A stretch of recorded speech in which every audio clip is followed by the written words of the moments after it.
우리는 새해를 시작하면서 여러 가지 다짐을 하죠. 제가 신방을 좀 해보니까 이런 다짐들이 많더라고요. 올해는 연애를 꼭 해보겠다. 이런 다짐들을 많이 하던데 이것 말고도 다른 여러 다짐들을 하죠.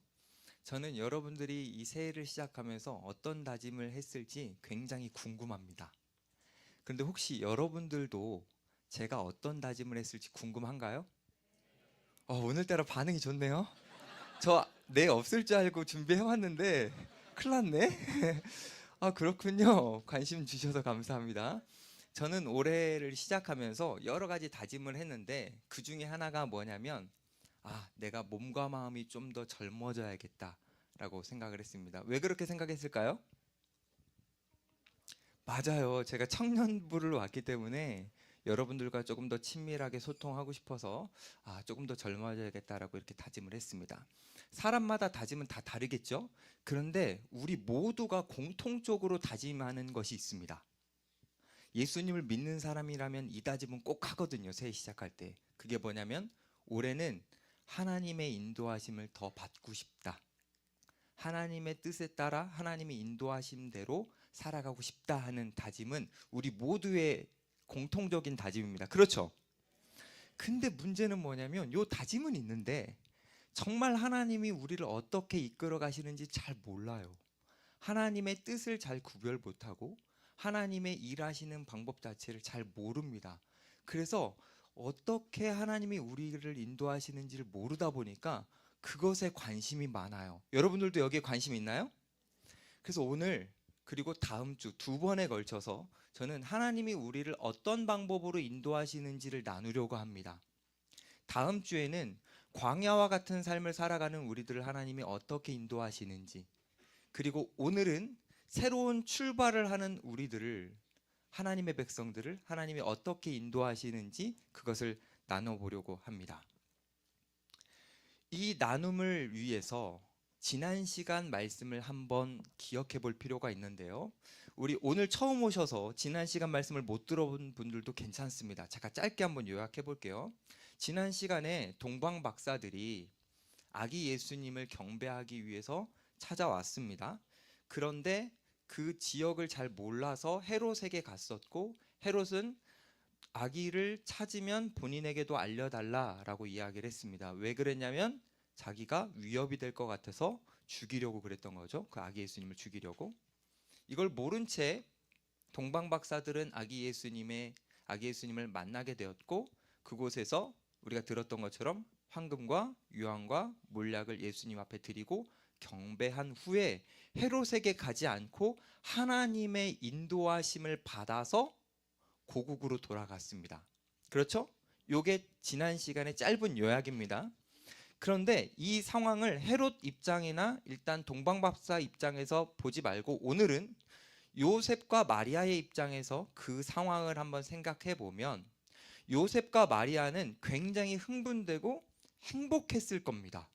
왜냐하면 아기를 낳고 가정이 새롭게 출발하는 시작점에 대단한 사람들이 자신에게 와서 선물도 주고 경배해 주는 것처럼 존중해 주고 인정을 해줬기 때문에 그 사건을 경험하는 마리아와 요셉 입장에서는 이제 우리가 꽃길만 걷겠구나라는 생각이 들었을 겁니다.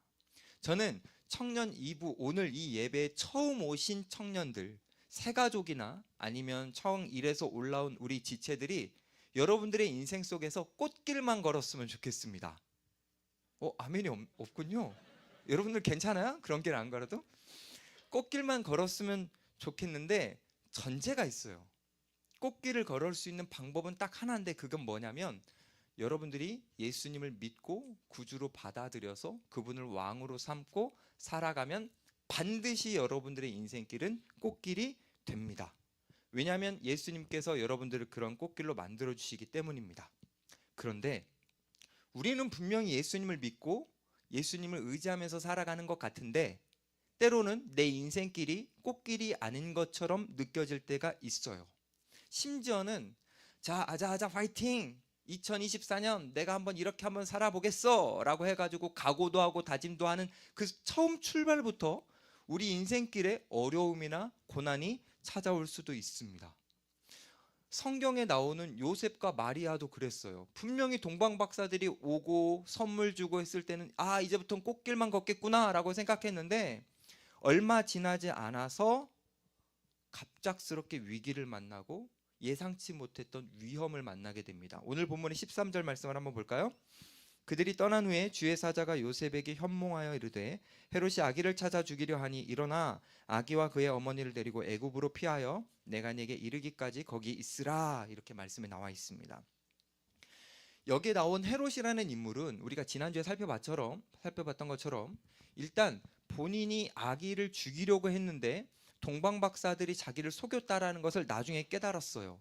그래서 위협감을 느끼고 안 되겠다, 제거해야겠다라고 생각해서 이제 아이들, 그 베들레헴에 있었던 아이들을 죽이려고 했습니다. 왜 죽이려고 했는가? 헤롯에게는 잘못된 욕망이 있었기 때문이에요. 그래서 그 잘못된 욕망을 표출했기 때문에 무고한 아이들이 이제 죽게 되는데, 생각해보면 이 잘못된 욕망이라는 게 참 위험하고 무서운 것 같습니다. 특별히 권력이 있고 힘을 가진 나라의 지도자들이 이런 잘못된 욕망을 가지면 그들에 의해서 세상은 지옥과 같이 변할 수도 있습니다. 우리가 살아가는 시대에 이런 지도자를 만난다면 우리는 큰 불행함을 느낄 수도 있겠죠. 그런데 중요한 것은 이런 지도자를 만나서 이런 악한 사람들이 우리 곁에 있다 하더라도 아까 말씀드렸던 것처럼 우리의 인생이 꽃길이 아니게 될 수는 없습니다.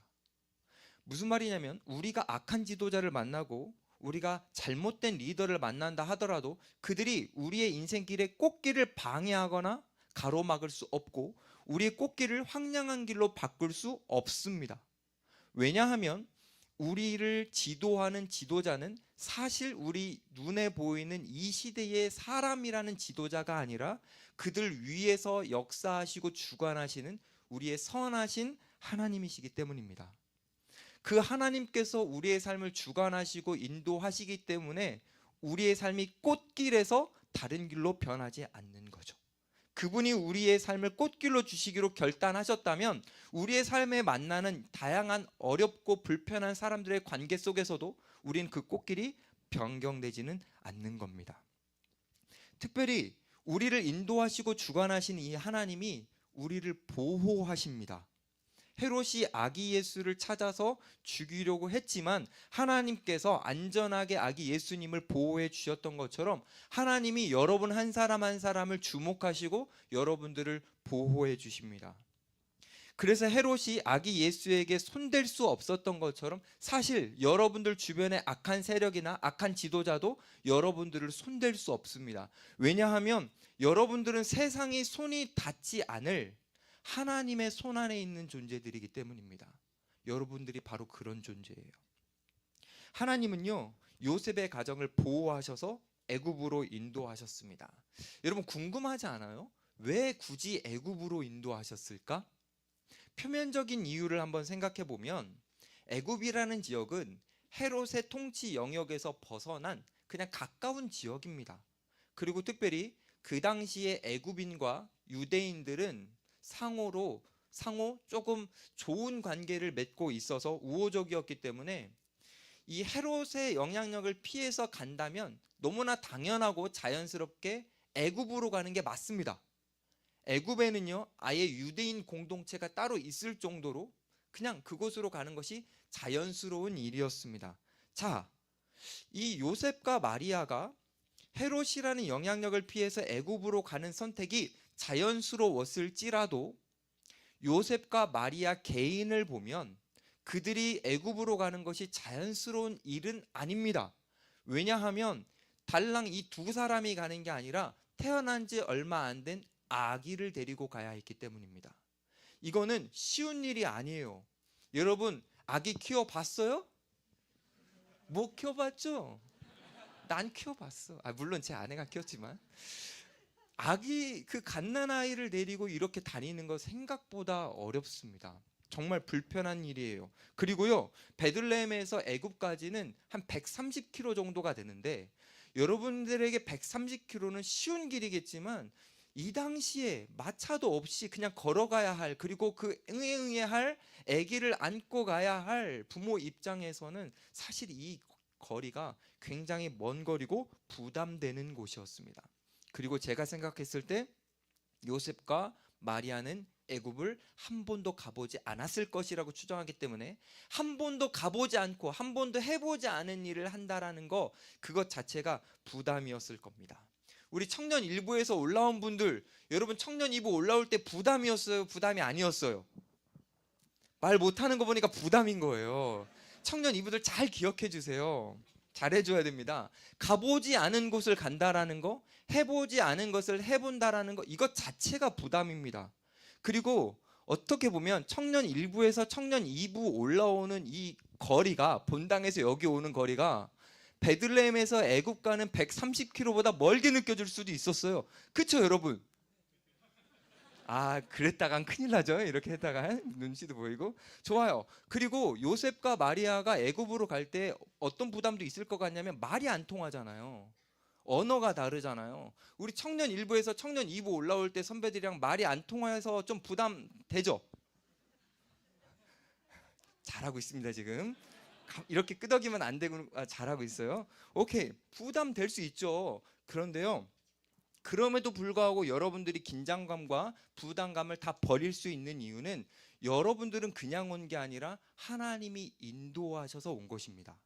하나님이 여러분들을 인도하고 계시기 때문에 여러분들은 부담감을 버릴 수 있어요. 그리고 생각보다, 여러분들이 생각했던 것보다 여기 계신 선배들은 훨씬 더 여러분들과 말이 잘 통할 겁니다. 그렇죠? 네, 네. 좋아요. 물론 부담이 조금 안 되진 않을 거지만 요셉과 마리아도 부담은 됐어요. 하지만 하나님이 인도하셨기 때문에 그 부담감을 떨치고 애굽으로 이동을 했습니다. 우리 14절 말씀을 볼까요? 요셉이 일어나서 밤에 아기와 그의 어머니를 데리고 애굽으로 떠나가라고 나왔죠. 자, 여기에서 우리가 주목해야 될 단어는 밤이라는 단어입니다. 밤에 요셉은 하나님으로부터 인도함을 받는 즉시 일어나서 순종했습니다. 사실 이건 어렵죠, 여러분. 왜 어렵냐면 왜 밤에 떠나야 됩니까? 밤이라는 건요, 준비가 안 된 상태를 의미하는 거예요. 당장 애굽으로 떠나기 위해서는요, 먹을 것도 준비해야 되고, 사실 편하게 가려면 마차도 준비해야 되거든요. 근데 지금 밤이라는 이 단어 하나 자체가 우리에게 알려주는 것은 준비가 안 된 상태를 보여주는 겁니다. 그럼에도 불구하고 이들이 즉시 순종하고 즉시 떠날 수 있었던 이유는 그들은 준비하지 못했지만 그들을 인도하시는 하나님께서 준비하실 거라는 것을 믿었기 때문이에요. 그 믿음이 있었기 때문에 요셉과 마리아는 즉시 순종할 수 있었던 것입니다. 이 말씀을 통해서 우리가 하나 배우게 되는 게 있어요. 그게 뭐냐면 우리가 하나님의 인도하심을 받기 위해서 중요한 것은 믿음 그리고 순종이라는 겁니다. 여러분, 여기 본문을 보면요, 요셉이 하나님의 천사에게 물어보지 않습니다. 언제 가야 되죠? 어느 길로 가야 되죠? 어떤 방식으로 가야 되죠? 라고 물어보지 않아요. 그러니까 지금 요셉은요, 명확히 모르는 겁니다. 애굽으로 가라고는 했는데 그 애굽으로 어떻게 가야 될지를 정확하게는 모르는 거예요. 그럼에도 불구하고 순종했기 때문에, 그 순종 때문에 하나님의 계속해서 인도하심을 받을 수 있었던 것처럼 여러분들이 하나님의 인도하심을 받고 싶다면 여러분들에게 이미 주어진 하나님의 뜻, 여러분들이 이미 알고 있는 하나님의 마음, 하나님의 인도하심에 순종하는 게 필요합니다. 그 순종을 하기 위해서는 여러분들 마음 가운데 그래서 세부적으로 하나님 제가 어떻게 해야 되죠? 그래서 세부적으로 제가 어떤 길을 가야 되죠? 궁금할 거예요. 그런 세부적인 뜻이 여러분들은 필요할 겁니다. 하지만 믿음이라는 건 뭐냐면 그 세부적인 뜻이 보여지지 않아도 주어진 뜻이 있다면, 명확한 뜻이 있다면 한 걸음 내딛는 거, 그게 믿음이고 순종이고 그 순종을 통해서 하나님의 인도하심을 우리가 받아가는 겁니다.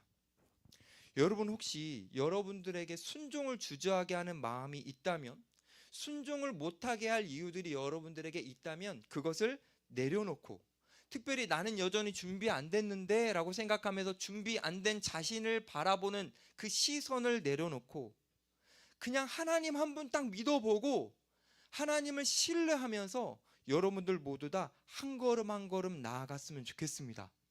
그래서 여러분들이 명확하게 보이지 않는 그 상황 속에서 한 걸음 내디디면 그 한 걸음 내디딘 그 자리에서 하나님이 여러분들에게 또 인도해 주실 거예요. 그리고 그 한 걸음을 또 내디디면 그 내디딘 그 자리에서 하나님이 여러분들을 한 걸음씩 또 인도해 주실 겁니다. 그러니 여러분들의 작은 순종이 하나님의 또 다른 뜻을 알게 하고 여러분들의 작은 결단이 하나님의 인도하심을 경험하게 하니 여러분들은 새로운 하나님의 뜻을 묻기보다 이미 여러분들에게 주어진 하나님의 명확한 뜻, 그것에 순종함으로 반응할 수 있기를 소망합니다.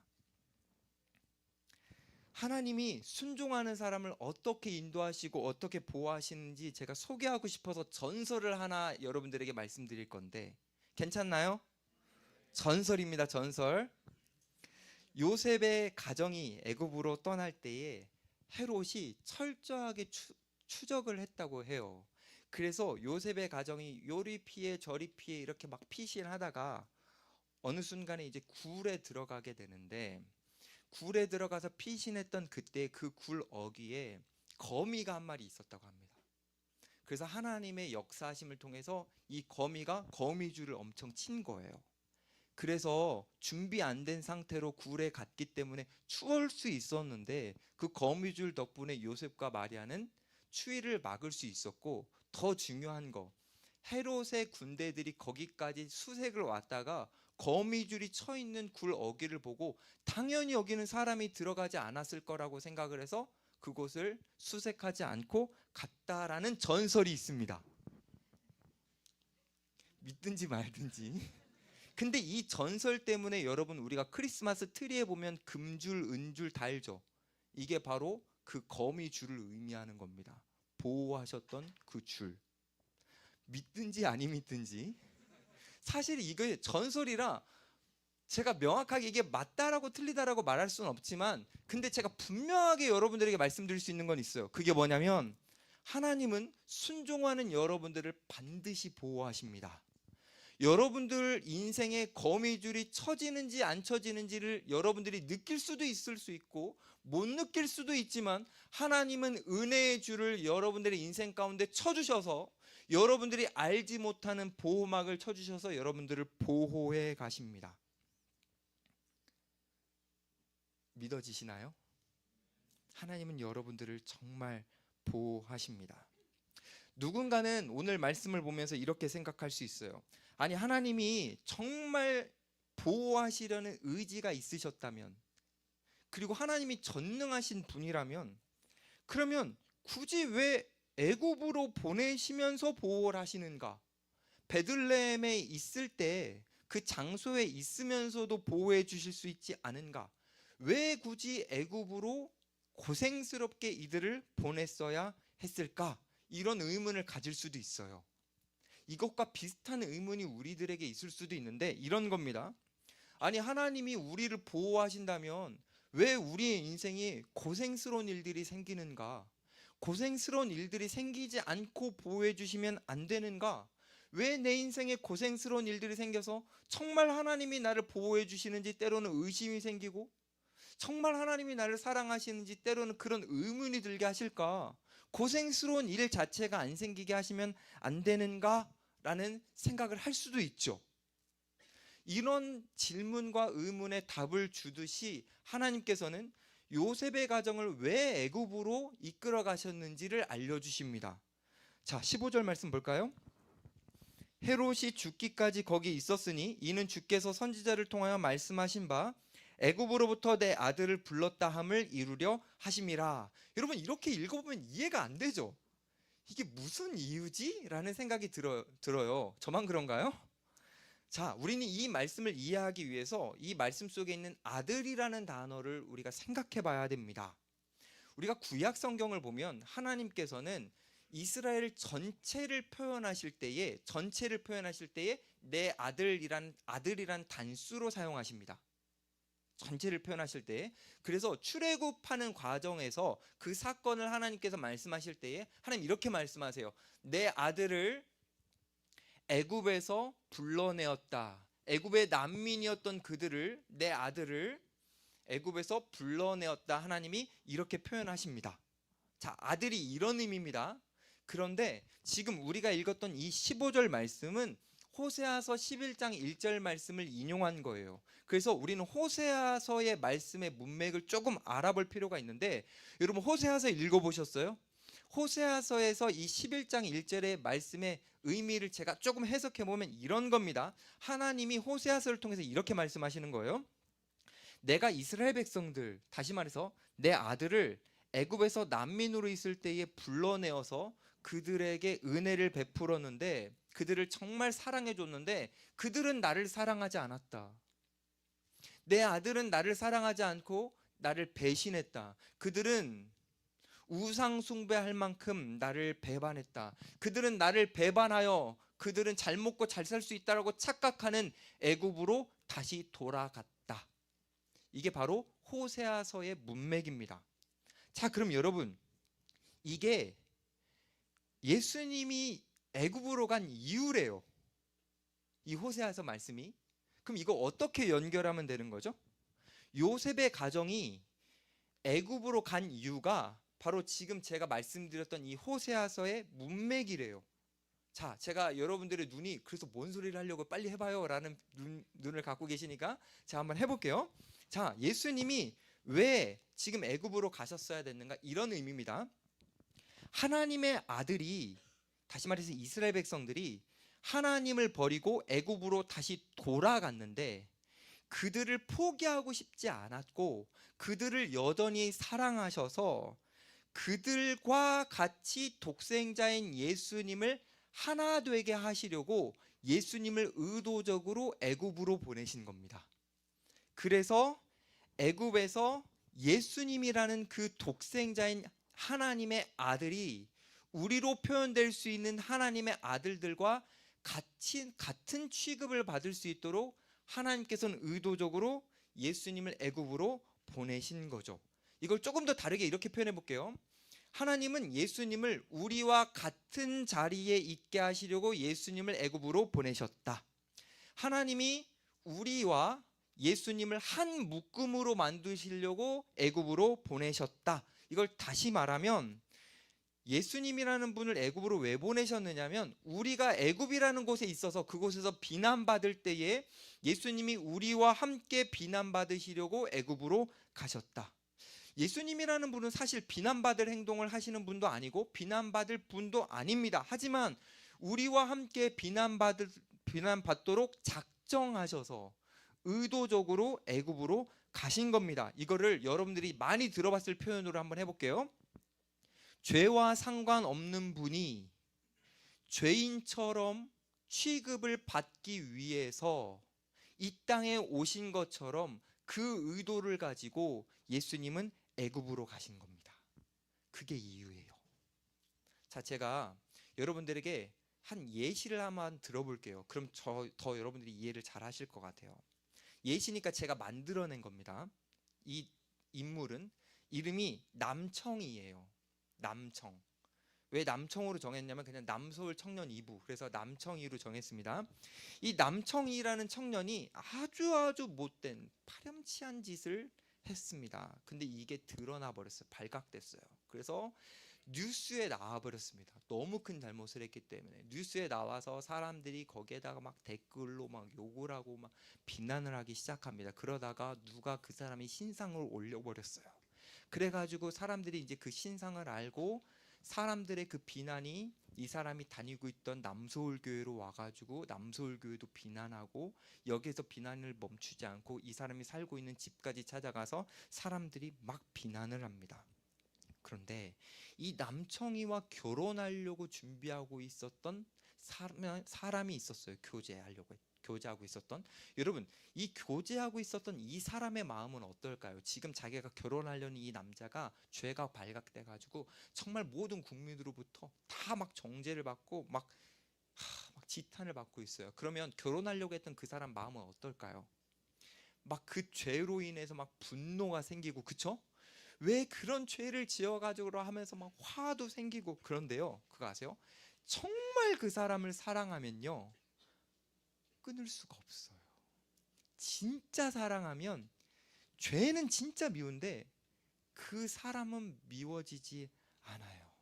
그래서 연을 끊지 못합니다. 근데 문제는 연을 끊지 않으면 같이 비난받게 됩니다. 연은 끊지 않으면 그 비난과 정죄를 이 사람도 같이 받는 겁니다. 자, 그런데 선택해야 돼요. 내가 이 사람과 연을 끊어서 나는 비난에서 피할지, 아니면 내가 이 사람과 연을 끊지 않고 내가 이 사람 옆에서 같이 비난을 받을지 선택해야 됩니다. 그래서 내가 이 사람과 같이 가겠다라고 마음 먹으면 이 사람은 잘못한 게 하나도 없지만 그 잘못한 자기 옆 사람 때문에 그 비난받는 자리에 같이 서서 같이 굽신거리고 잘못했다고 말하고 미안했다고 말하고 그러면서 빌듯이 그 사람 옆에 머물러야 합니다.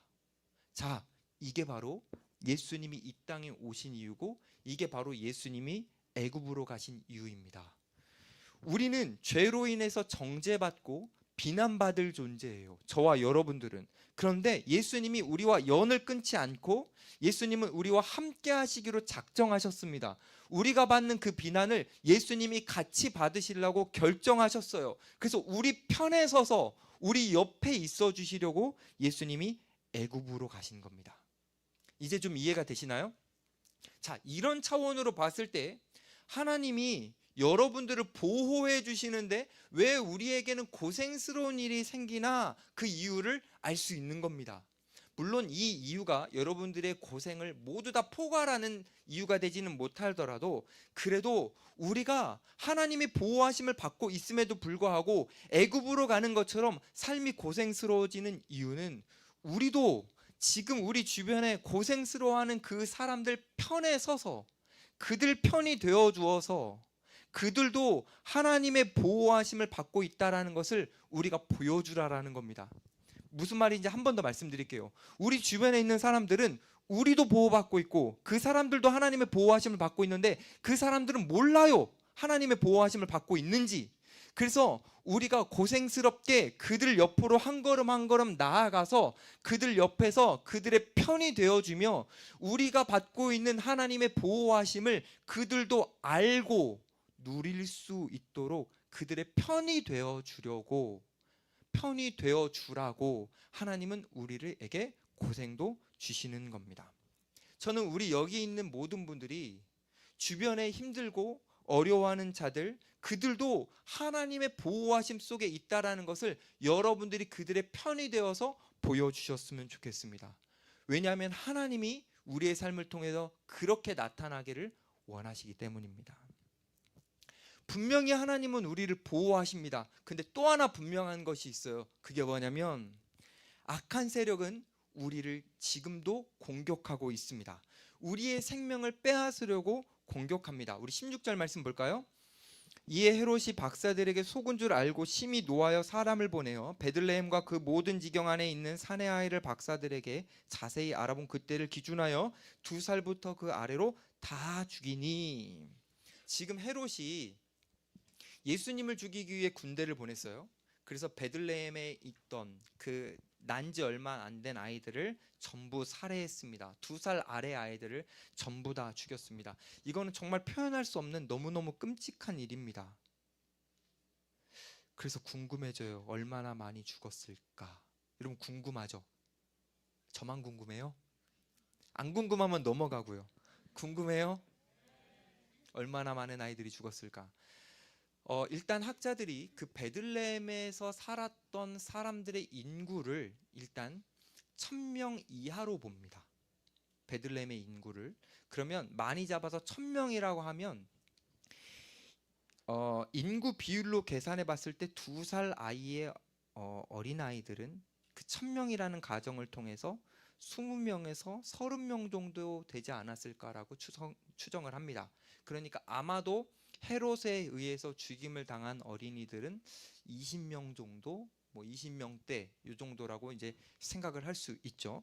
이렇게 말씀드리면 어떤 사람은 생각보다 많이 죽지는 않았네 라고 생각할 수 있습니다. 하지만 아니에요. 엄청나게 많이 죽은 거예요. 왜냐하면 한 아이의 죽음은 그 한 사람만의 죽음이 아닙니다.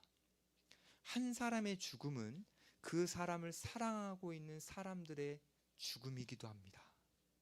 그래서 아이가 죽으면 부모도 그날 같이 죽는 거예요. 20명, 25명, 뭐 30명 몇 명이 될지는 모르지만 그 아이들이 그 하루에 처참하게 군인들에 의해서 죽어갈 때에 그 통곡 소리는 베들레헴 전체였을 겁니다. 많은 사람들이 비참하게 너무나도 슬프게 많이 울었을 거예요. 자, 그런데 이런 수많은 사람들이 죽는 일은 그때만 있었던 일이 아닙니다. 우리가 역사를 볼 때 출애굽기만 보더라도 바로 왕이 나일강에다가 아이들을 얼마나 많이 던졌습니까? 그렇죠? 그때만 사람들이 죽었습니까? 아니죠. 이런 역사적 비극은요, 우리가 역사를 조금만 공부해 보면 다 알듯이 끊임없이 계속되어 왔습니다. 그래서 이 비극적인 이런 역사를요, 지금 성경은 이렇게 해석해요. 17절과 18절 볼까요? 이에 선지자 예레미야를 통하여 말씀하신 바 라마에서 슬퍼하며 크게 통곡하는 소리가 들리니 라헬이 그 자식을 위하여 애곡하는 것이라. 그가 자식이 없으므로 위로받기를 거절하였도다 함이 이루어졌느니라. 지금 이게 어떤 해석인가냐면 이런 겁니다. 베들레헴에서 들리는 이 부모들의 통곡 소리가 라마에서도 있었다라는 겁니다. 자, 그럼 라마는 어떤 곳이냐면, 이 라마는 여러분들 구약에 보면 라헬이라는 여자가 나와요. 라헬, 이 여자가 죽어서 묻힌 곳이 라마인데, 단순히 그것만 의미하는 것이 아니라 이스라엘 백성들이 바벨론의 포로로 끌려갈 때, 포로로 끌려가기 전에 준비되기 위한 집결지가 바로 라마였습니다. 그러니 이 라마는요, 어떤 곳이냐면 바벨론이 그냥 사람들한테 저희 좀 같이 좀 가주시면 안 돼, 이렇게 한 게 아니라요, 정말 많은 아이들을요 죽였고요, 포로로 끌려갈 때 정말 많은 어른들도 죽였습니다. 그러니 이미 사랑하는 사람들을 잃은 사람들의 통곡 소리가 이 라마에서 너무 크게 울렸던 거죠. 이스라엘 백성들에게는 어떻게 트라우마 같은 역사적 장소가 아마 이 라마였을 겁니다. 자, 그런데 이런 라마가 있었다라는 이야기를 왜 하는 거냐면, 이런 비극이 예전에도 있었지만 지금 헤롯 시기에도 있었고, 그리고 우리가 살고 있는 이 시기에도 있다라는 겁니다. 이런 비극은 끊임없이 역사적으로 반복돼 왔다라는 거예요. 여러분들에게는 이 비극이 있습니까, 없습니까? 그렇게까지는 아닌데요 라고 생각할 수 있지만, 제가 이제 하나씩 여러분들에게 말씀드려 볼게요. 우리는 지도자 때문에 괴로움을 느낍니다. 그런데 물론 우리의 지금 이 한국 사회의 지도자가 막 독재자도 아니고, 그리고 헤롯같이 그런 사람도 아니기 때문에 우리는 그 피부를 좀 덜 느낄 수 있지만, 사실 여러분, 요즘 시대도요, 많은 아이들이 폭력으로 인해서 죽습니다. 그 1년에 죽은, 그 폭력에 의해서 죽은 아이들이 20명 미만일까요? 사실 가장 따뜻해야 될 공동체인 가정이요, 어떻게 보면 가장 폐쇄적인 공간이어서 거기서 폭력이 일어나면 생각보다 알기도 어렵고 대처도 어렵고, 많은 아이들이 그 폐쇄적인 공동체 안에서 폭력으로 힘들어합니다. 이건 아이들만의 문제는 아니에요. 우리 또한 그런 폭력을 당하고 있습니다. 여러분, 혹시 회사에서 이런 폭력 당해보셨습니까? 상사가 가진 권한으로 인해서 여러분들을 막 컨트롤하려는 그 폭력, 여러분 느끼고 있습니까, 혹시 요즘? 좋은 상사 만나셨군요, 다들. 네, 그럼 요 폭력 아니면 다른 폭력도 한번 이야기해 볼게요. 우리가 겪는 폭력, 우리 주변에 감정적으로 폭력을 일으키는 사람들이 있습니다. 이런 사람들은 어떤 사람들이냐면, 자기의 감정을 막 왔다 갔다 하면서 표출하는 거예요. 그래서 어떤 사람이 감정을 표출 팍 하면 공동체 분위기가 싸해져. 그리고 막 우리가 눈치 보게 돼. 어떡하지? 조심할까? 그래서 그 사람은 사실 자기의 감정을 표출함으로 사람들을 컨트롤하는 겁니다. 이런 컨트롤을 우리가 당할 때에 불편하지 않아요? 그거 폭력적으로 안 느껴요? 저만 이상한 겁니까, 여러분? 여러분들은 다 좋은 사람만 만나고 있고 저만 인생이 이랬던 겁니까? 아니잖아요. 여러분, 그런 사람들 다 만나고 있잖아요. 사실 우리는 일상을 살면서 어떤 의미에서는 늘 폭행을 당하고 있고, 폭력을 당하고 있고, 고통을 겪고 있습니다. 그런데요, 이 말씀은요, 이 의미만 우리에게 알려주는 게 아니에요. 다른 의미도 알려줍니다. 뭘 알려주냐면 우리가 겪고 있는 폭력, 우리가 갖고 있는 이 고통의 원인이 우리 주변의 압제자들, 성격 이상한 사람들, 못난 사람들 때문만이 아니라 우리 때문일 수도 있다. 이걸 성경이 말하고 있는 겁니다. 왜냐하면 지금 라마로 표현됐던 조금 아까 그 말씀은 바벨론 포로 시기를 말하는 건데, 여러분 생각해 볼까요? 이스라엘 백성들이 바벨론의 포로로 끌려갈 때 그들이 잔인하게 해가지고 막 사람들이 죽고 그러니까 막 저 압제자들 때문에 우리가 고통을 겪고 있어 이렇게 생각했지. 근데 바벨론이 왜 포로로 끌고 갔습니까? 그 근본 원인은 뭡니까? 이스라엘 백성들의 죄 때문 아닙니까? 여러분 선지서를 잘 읽어보면요, 이스라엘 백성들이 생각보다 폭력적이었습니다. 다른 민족들에게도요. 그리고 이스라엘 공동체 안에 있는 힘없고 연약한 사람들을 굉장히 폭력적으로 다뤘습니다. 그러니까 이스라엘 백성들이 폭력적으로 살았기 때문에 폭력을 당한 거예요. 원인이 누구에게 있느냐? 자신에게 있다라는 거죠. 우리도 마찬가지입니다. 우리에게 원인이 있을 수도 있어요. 무슨 말이냐면 지금 오늘 이 본문은 우리 안에 헤롯과 같은 성향과 마음과 우리의 그런 것들, 기질들이 있다라는 겁니다. 제가 증거를 내볼까요? 헤롯이 아기 예수님을 대적했던 것처럼 우리도 우리에게 임재하시려고 오신 예수님을 대적하기도 하니까요. 그 임재를 거부하면서요. 예수님을 왕으로 섬긴다라고 말하지만 실제로는 우리가 왕이 되어서 예수님과 같은 위치에 서려고 합니다. 그래서 하나님이 우리에게 어떤 말씀을 하실 때에 즉각적으로 반응하지 않아요. 이렇게 합니다. 하나님, 그건 제가 좀 생각해 볼게요. 요거까지는 안 돼요. 여기까지는 됩니다. 이 구분, 기준, 판단, 결정, 이 모든 것들이 우리가 왕인 것처럼 여기는 겁니다. 마치 하나님이 나에게 부탁하시면 내가 생각해보고 들어줄게요 라고 하는 것처럼 내가 그 하나님의 자리에 서려고 하는 것, 그것이 여기 있는 사람들 중에 일부에게 있는 것이 아니라 사실 우리 모두에게 있는 성향이라는 거죠. 다시 말해서 우리도 헤롯처럼 예수님을 대적하고 있는 겁니다. 결국 우리는 우리 자신을 진짜 제대로 돌아보면 우리 안에 비난받을 만한 헤롯의 모습들이 우리 안에서도 발견될 수 있는 겁니다. 그렇기 때문에 사실 여러분들은 헤롯을 비난하고 싶잖아요. 마찬가지로 우리는 비난받을 사람들입니다. 제가 아까 예시로 남청이를 들었죠. 그 남청이가 끔찍한 잘못을 해가지고 비난을 받았다고 했는데 사실 그게 우린 겁니다.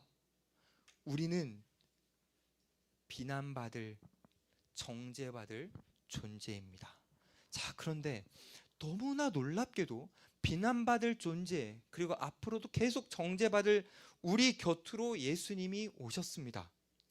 왜냐하면 예수님은 그 남청이를 사랑하시기 때문이에요. 예수님은요, 우리를 가족으로 여기셨기 때문이에요. 그래서 우리 곁으로 오셨습니다.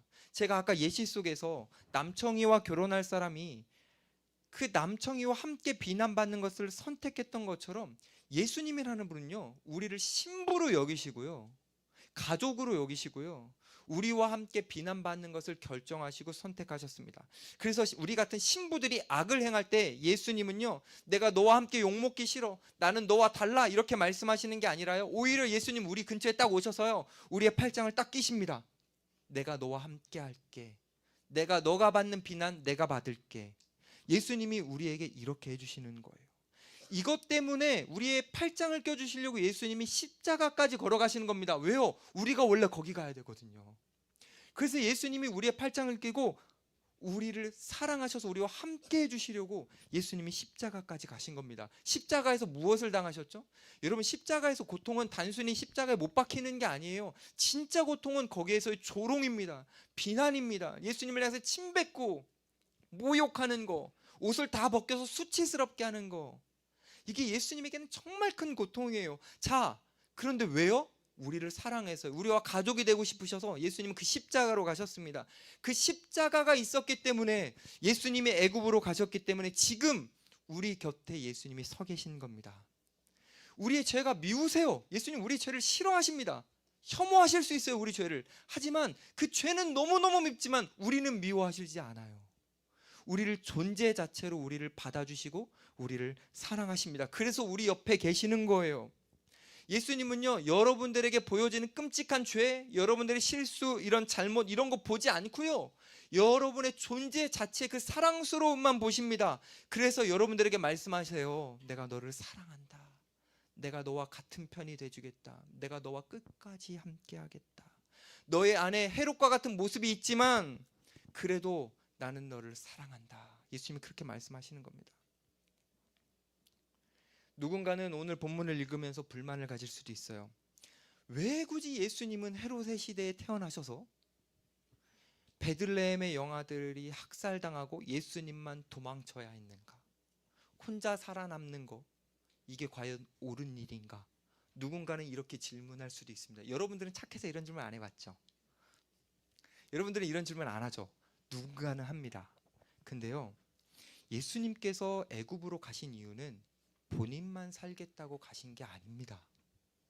사실 이 베들레헴에서 일어난 비극보다 이 세상에는요, 더 큰 비극이 있고요, 더 고통스러움이 있고요, 더 괴로운 죽음이 있어요. 그 모든 것들을 몰아내시기 위해서 예수님이요, 애굽으로 가신 겁니다. 베들레헴에서 억울하게 죽었던, 그 악한 세력에 의해서 억울하게 죽었던 그 20몇 명이나 되는 그 아이들, 그들을요, 지옥에서 건져내시기 위해서 예수님은 애굽으로 가신 겁니다. 지옥에 갈 수밖에 없는, 처참해질 수밖에 없는 우리를 구원하시기 위해서 예수님이 애굽으로 가신 거고, 그래서 십자가로 가신 겁니다. 여러분, 예수님이 정말 겪으셨던 가장 큰 고통은 그 십자가에서 하나님과 끊어짐 아닙니까? 그 끊어짐까지 결정하실 만큼 예수님은 애굽을 선택하신 거예요. 애굽으로 가셨기 때문에 지금 여러분들과 함께 하실 수 있는 거예요. 여러분들이 고통스러워하는 그 자리에도 예수님이 가셔서 계시는 겁니다. 여러분들이 세상 속에서 비난받고 있습니까? 혹시? 회사에서 무능하다고 막 비난받고 있습니까? 그 비난받는 자리에 예수님이 같이 계시는 거예요. 여러분들이 누군가에게 말 못할 고민으로 혼자 집에서 울고 있습니까? 그 자리에 예수님이 같이 계십니다. 그리고 예수님이 여러분들에게 이렇게 말씀하세요. 나를 봐라. 너를 비난하는, 너를 정죄하는, 너를 모욕하는 사람들을 보지 말고 나를 봐라. 내가 네 편이다. 내가 너와 영원히 함께하겠다. 이렇게 말씀하시는 겁니다. 저는 우리 청년들, 저는 정말 여러분들이 여러분들의 편이 되기 위해서 다가오신 그 예수님을 향해 여러분들이 팔짱을 꽉 꼈으면 좋겠습니다. 난 절대 예수님을 놓치지 않을 거야. 난 내가 일생을 살아가면서 이 예수님의 온기를 절대 잊지 않을 거야. 예수님의 팔짱을 꽉 끼시고요, 예수님을 꽉 붙잡으십시오. 그럼 여러분들은요, 여러분의 무능 때문에 절망하지 않을 겁니다. 여러분의 연약함 때문에 실망하지 않을 겁니다. 여러분들의 죄를 보고 낙심하지 않을 겁니다. 여러분들이 이 세상에 나가서 세상의 압도적인 크기 앞에 여러분들이 너무 작은 것 같아서 주눅 들더라도 여러분들이 예수님의 팔짱을 꽉 끼고 있으면 주눅 들지 않고 용기 날 겁니다. 그리고 여러분들이 이 세상을 어떻게 살아가야 할지, 무엇을 해야 될지 그 삶의 의미를 발견하게 될 겁니다. 그래서 여러분들이 한 걸음 한 걸음 예수님과 함께 내딛는다면, 그럼 여러분들은 하나님의 인도하심을 따라가는 삶이 될 것입니다. 말씀을 마칠게요. 여러분 곁에 있고 싶으셔서, 여러분 편이 되어 주시고 싶으셔서 여러분 곁에 오신 예수님을 정말 바라보십시오. 그리고 정말 예수님을 붙드십시오. 그래서 여러분 올해가, 여러분들의 그 한 해가 예수님의 함께하심과 하나님의 인도하심을 경험하는 한 해가 되었으면 좋겠습니다. 여러분들이 예수님의 팔짱을 꽉 끼고요, 정말 하나님의 인도하심을 받는다면 여러분들은 올해 정말 후회 없는 삶을 살 겁니다. 왜냐하면 하나님이